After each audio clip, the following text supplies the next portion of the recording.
एक और हम क्लास 9 से टॉपिक रिलेटेड है। तीसरे चैप्टर का लास्ट टॉपिक है हमारे पास, conservation of biodiversity. Conservation word का मतलब है बचाना। किसको? बायोडाइवर्सिटी। बायोडाइवर्सिटी के अंदर कौन कौन सी चीजें आ जाती? एक प्लांट आ जाता है, दूसरा एनिमल्स आ जाता है। उनको इस प्लानेट के ऊपर कैसे बचाया जाए, किस तरीके से बचाया जाए, ये सब कुछ आज हम पढ़ेंगे। ठीक है। अब देखो, अगर देखा जाए कंजर्वेशन वर्ड का मतलब है इज द सेविंग और caring and saving of species in habitat of the earth from dangerous. किसी भी लिविंग ऑर्गेनिज्म को किसी मुसीबत से बचाना, उस चीज को कंजर्वेशन कहते हैं। कि इस दुनिया के अंदर जितनी भी स्पीशीज पड़ी हुई है, उन स्पीशीज को बचाने वाले सिस्टम को हम कंजर्वेशन कहते हैं। उसके बाद पाकिस्तान जियोलॉजिकल स्ट्रक्चर्स की अगर बात की जाए तो ये बायोडाइवर्सिटी डिफरेंट टाइप की पाकिस्तान के अंदर डिफरेंट टाइप की जगह के ऊपर रहती है।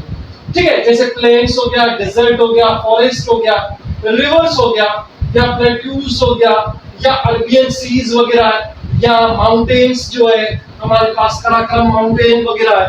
तो इन डिफरेंट माउंटेन के अंदर या डिफरेंट एरियाज के अंदर डिफरेंट टाइप की स्पीशीज रहती है। उनको कैसे कंजर्व किया जाए, उनको कैसे बचाया जाए, तो ये हम देखेंगे। देखो, biodiversity is a rich source of, एक तो प्लांट और एनिमल को, दोनों को, अगर फाना की बात करें तो वो एनिमल होता है, और फ्लोरा की बात करें तो वो प्लांट होता है। इन बायोडाइवर्सिटी को, दोनों को कैसे बचाया जाए, चाहे एरिएड या सेमी एरिएड रीजन, या गीली जमीन, या थोड़ी सी आधी मॉइस्ट जो जमीन होती है, उनको हम एरिएड या सेमी एरिएड कहते हैं। वो covering almost 80% world of the area of country. हमारी पाकिस्तान के अंदर या दूसरे ममालिक के अंदर देखा जाए तो तकरीबन एरिएड या सेमी एरिएड जो रीजन है वो तकरीबन 80% दुनिया के अंदर, पूरी के अंदर फैली हुई है।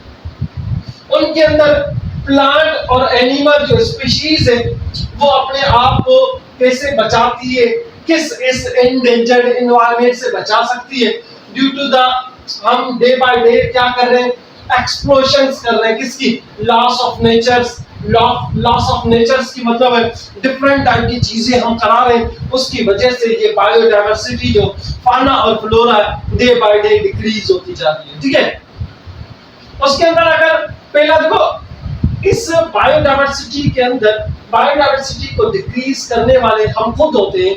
ठीक है। ह्यूमन एक्टिविटीज होती है, जैसे सपोज करते हैं डिफोरेस्टेशन है, जंगलों को काटना, या ओवरग्रासिंग्स वगैरह है। ठीक है। या सॉइल इरोजन्स है, जमीन का फटना या जमीन का सूख जाना, सैलिनिटी वाटर, या जमीन जो है वो उस जमीन के ऊपर ज्यादा से ज्यादा साल्ट का गिरो होना, या वाटर की है ना, लॉगिंग मींस वाटर की जो कंसंट्रेशन है वो जमीन के अंदर कम होना, ये चीजें सारे इंडेंजर्ड ये सारे स्पीशीज के अगेंस्ट हो जाती है। इसलिए प्रॉपर तरीके से उस जगह पे, उस हैबिट के ऊपर स्पीशीज सर्वाइव नहीं कर सकती, और डे बाय डे उसका जो लेवल है वो डिक्रीज होता जाता है। अब देखो, रीजंस टू क्या है, हम कंजर्व क्यों नहीं कर सकते, कैसे कर सकते हैं, या किस तरीके से कर सकते हैं। रीजंस क्या है?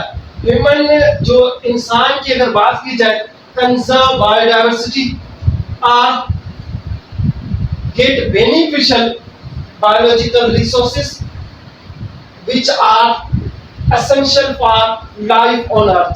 आप देखो, जितनी आप बायोडाइवर्सिटी को कंजर्व करोगे, बचाओगे, उससे आपको बायोलॉजिकल न्यू रिसोर्सेज मिलेंगे, या आपकी लाइफ के लिए एसेंशियल प्रोडक्ट्स वगैरह मिलते रहेंगे।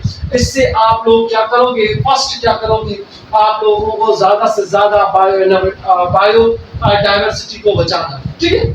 उसके बाद दूसरी पॉइंट है biodiversity boost increase the productive ecosystem productivity. जैसे जैसे दुनिया के अंदर जितने भी स्पीशीज पाई जाती हैं वो डे बाय डे अगर इंक्रीज होती जाती है, उनसे हमारी जो प्रोडक्ट है वो भी डे बाय डे इंक्रीज होती जाती है। ठीक है, survival habitats will not conserve the biodiversity. अगर जहाँ स्पीशीज रह रही है, अगर वही चीज वही एरिया उसका सेफ नहीं है, तो प्रॉपर तरीके से डे बाय डे ये स्पीशीज डिक्रीज होती जाएगी। ठीक है, उससे क्या होगा, food chain and ecosystem are imbalanced. जो एक लिविंग ऑर्गेनिज्म दूसरे लिविंग ऑर्गेनिज्म से कनेक्टेड है, वो जो उनकी फूड चेन है या एक पूरी फूड चेन है, जो वो भी डिस्टर्ब हो जाएगी, और जो इकोसिस्टम है वो भी हमें डिस्टर्ब हो जाएगा इस बायोडाइवर्सिटी की वजह से। ठीक है, मोर प्लांट और ट्रीज और animals soil improve the stones. अब देखो, जितने ज्यादा आप एनिमल्स को पैदा कराओगे, या हम कह सकते हैं जितने ज्यादा आप ट्रीज वगैरह उगाने की कोशिश करोगे, ग्रो कराने की कोशिश, जो आपकी सॉइल है वो एक इम्प्रूवमेंट आएगी या मजबूत बनती जाएगी डे बाय डे।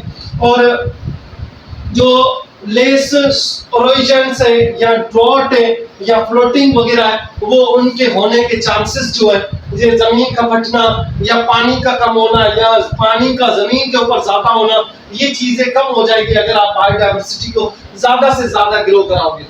ठीक है, problem associated to the conserve biodiversity के प्रॉब्लम क्या पैदा हो, ऐसी कौन सी चीजें जो हमें प्रॉपर तरीके से नहीं मिलती, जो हम इन बायोडाइवर्सिटी को प्रॉपर तरीके से कंजर्व नहीं कर सकते। जैसे आर्टिकल अगर 2009 की अगर बात की जाए, बायोडाइवर्सिटी इन पाकिस्तान की इश्यूज कौन कौन से, एक तो अवेयरनेस सिविल सोसाइटी के अंदर। देखो, एक होती है गवर्नमेंट और दूसरे होते हैं हम। कुछ ऐसे लोग भी हैं जिनको कोई अवेयरनेस नहीं होती है, वो दरख्त वगैरह को या प्लांट वगैरह या एनिमल्स वगैरह को काटता है, उनको मारता है, उससे अवेयरनेस नहीं है इंसानों के अंदर, डिफरेंट टाइप के इंसानों के अंदर, उनके अंदर अवेयरनेस नहीं है। इन चीज को मारना, ये चीज बड़ी खतरनाक होती है, इससे बायोडाइवर्सिटी डिस्टर्ब होती है। एक weak of awareness, weak of governance या weak capacity of government department, lack of funding वगैरह है। देखो, हमारे मुल्क के अंदर, पाकिस्तान के अंदर ऐसे मिनिस्टर हो जाते हैं जिनको एनवायरनमेंट की इवन डेफिनेशन भी पता नहीं होते। ऐसे एनवायरनमेंट के जो मिनिस्टर्स बन जाते हैं पाकिस्तान के अंदर ज्यादातर, तो उनको ये चीज पता ही नहीं होती है कि अगर हम ज्यादा से ज्यादा प्लांट को ग्रो कराएंगे या ज्यादा से ज्यादा फंड रिलीज करेंगे इन चीजों के ऊपर, जो हमारा एनवायरनमेंट है वो सेफ रहेगा और डिफरेंट टाइप की बीमारियां वगैरह नहीं होगी। तो ये हमारे लोगों को ज्यादातर अवेयरनेस नहीं होती है, ये चीज याद रखना। उसके बाद problem associate to conserve biodiversity due to the human activity.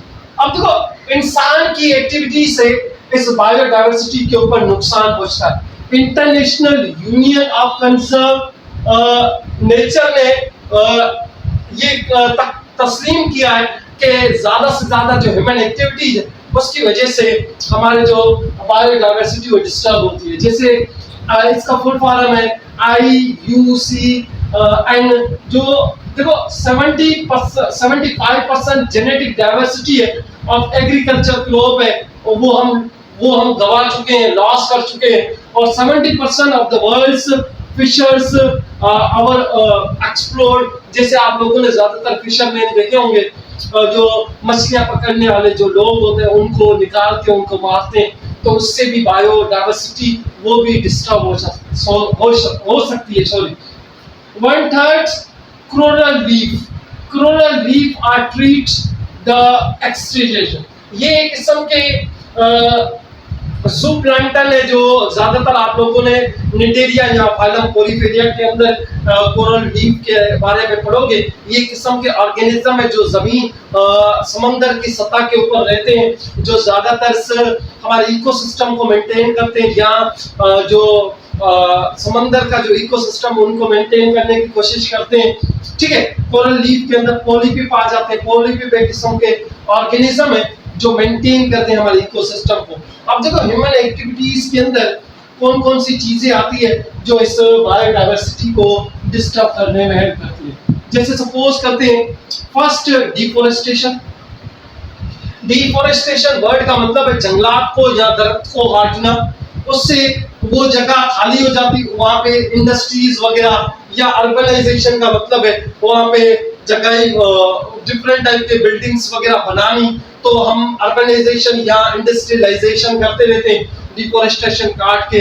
उससे हमारी day by day pollution increase हो जाती है, या ह्यूमन हंटिंग की वजह से इंसान जानवरों को मारता है, उससे हमारा क्या होता है बायोडाइवर्सिटी क्या हो जाता है, इफेक्ट हो जाता है। ये चीज याद रखना, ह्यूमन एक्टिविटी बड़ी इंपॉर्टेंट रोल अदा करती है टू डिस्ट्रॉय द बायोडाइवर्सिटी। ठीक है, उसके बाद हम आते हैं डिफोरेस्टेशन वर्ड का मतलब क्या।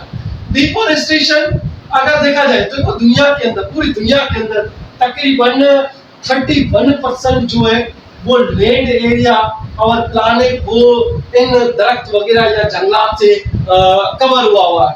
ठीक है, वो फॉरेस्ट हमें ऑक्सीजन प्रोवाइड करती है, डिफरेंट टाइप के लिविंग ऑर्गेनिज्म को ऑक्सीजन प्रोवाइड करती है, और एनवायरनमेंट के चौधारी जो लेयर होती है उसको ओजोन लेयर को फॉर्मेशन करने में बड़ा इंपॉर्टेंट रोल अदा करती है।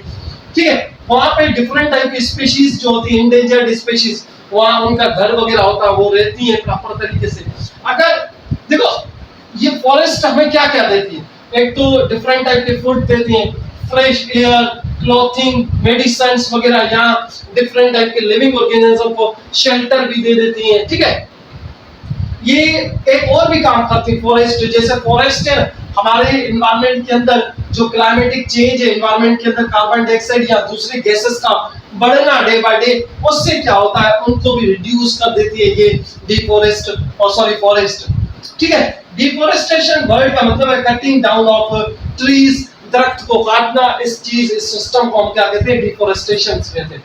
काज ऑफ डिफोरेस्टेशन क्या क्या काज होगा, या देखो हम इन जंगलों को काट के हम ज्यादातर अपने यूजिंग के लिए, जैसे मेकिंग पेपर्स या अर्बनाइजेशन वगैरह या दूसरी चीजें भी हम अपने ह्यूमन बेनिफिट्स के लिए बनाते रहते हैं। वो जंगलात को काट के या डिफरेंट टाइप के दरख्त वगैरह को काट के हम अपने यूज के लिए यूज करते रहते हैं, उनसे क्या होती है बायोडाइवर्सिटी डिस्टर्ब होती है।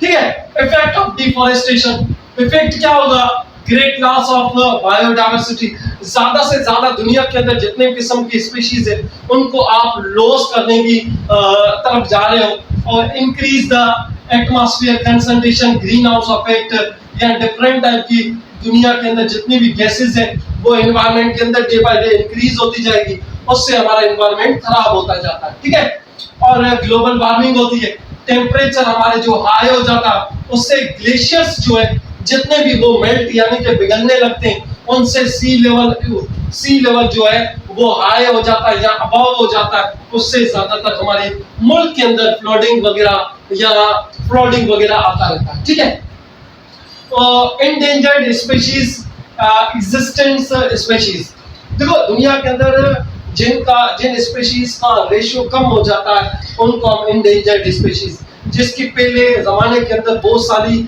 पॉपुलेशन थी, अब वो गिनी चुनी रह गई है, तो हम उनको इंडेंजर्ड स्पीशीज कहते हैं। ये क्यों हुआ, due to the human activities, इंसान की एक्टिविटीज के लिए। क्यों, क्योंकि इंसान उनको एंटरटेनमेंट के लिए यूज किए जाते हैं, या फूड तौर पे, या उनको मार के डिफरेंट टाइप की चीजों के लिए यूज किया जाता था। ठीक है, जैसे लास्ट इंडिविजुअल स्पीशीज जो है हमारे पास, जैसे अगर मारखोर है, वो मारखोर सिंध आइबेक्स, जिसको हम साइंटिफिक नेम है सिंध आइबेक्स है। ठीक है, वो भी दुनिया के अंदर स्लोली खत्म होता जा रहा है पाकिस्तान के अंदर। या स्नो लिपर्ड है वो भी, या ग्रीन सी टर्टल्स वगैरह है, ये दुनिया के अंदर जितनी भी स्पीशीज है डे बाय डे खत्म होती जा रही है हमारी पॉपुलेशंस की वजह से, हंटिंग की वजह से, डिफोरेस्टेशन वजह से, या हम कह सकते हैं अर्बनाइजेशन, इंडस्ट्रियलाइजेशन की वजह से ये डिफरेंट टाइप की बायोडाइवर्सिटी है ये डे बाय डे डिक्रीज होती जाती है, खत्म होती है। ये हमारा क्लास 9th का टॉपिक था। इंशाल्लाह ताला इसके बाद हम चौथा चैप्टर स्टार्ट करेंगे। Thank you, Allah Hafiz.